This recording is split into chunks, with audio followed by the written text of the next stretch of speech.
Xin chào các bạn, hôm nay mình sẽ làm một cái bàn với ống nhựa PVC và dán ép. Bàn này mình làm kích thước là 6 tấc 1 mét. Mình sử dụng ống nhựa phi 34 dày 2 ly. Ở đây chúng ta sẽ cần 4 đoạn ống dài 76 cm. 2 đoạn 42 cm. 4 đoạn 29 cm. 4 đoạn 18 cm. Cộng với 4 cái co 3 góc 90 độ nè.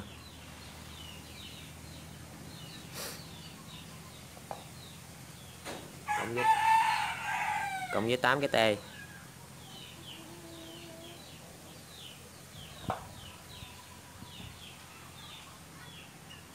Giờ mình sẽ gáp nó lại.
Dài ốc 5 ly quan chỗ với dặn ok.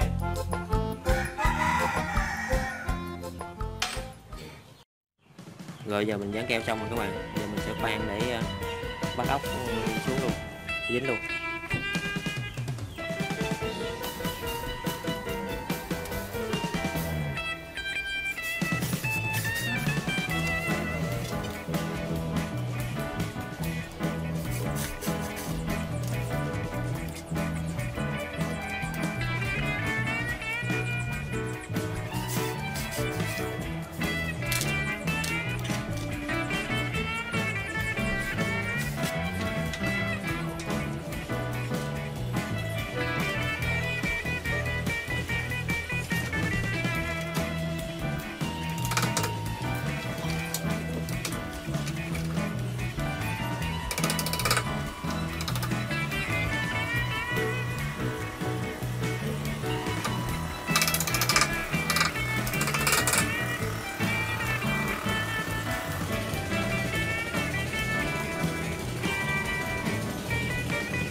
Rồi, vậy là dặn ốc nữa là xong rồi các bạn.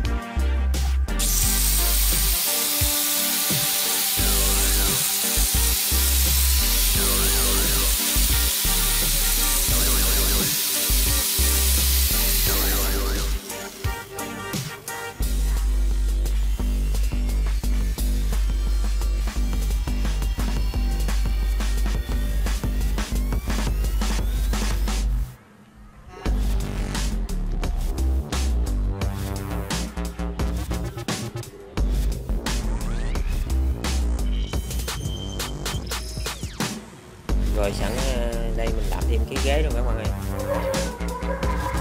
làm cho đủ bộ bàn ghế luôn. Ghế thì mình cắt miếng dán ép là 35 37 phân và 37 phân nữa các bạn. giờ để cho đỡ mất thời gian mình sẽ gấp sẵn vô gì nè, cái ghế mình sẽ gấp sẵn vô gì, mình sẽ cần 12 cái tê, 12 cái tê với hai cái co 3 nhánh 90 độ đó, cộng với hai cái co bình thường.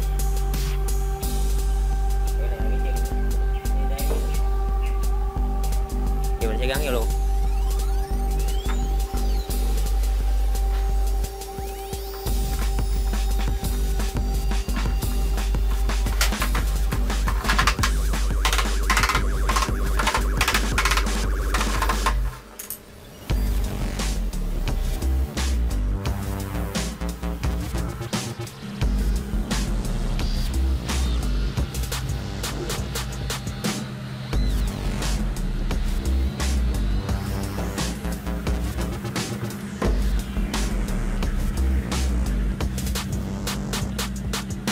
Đó vậy đó, giờ mình sẽ khoan bắt ốc cái gan với cái bàn em qua thôi,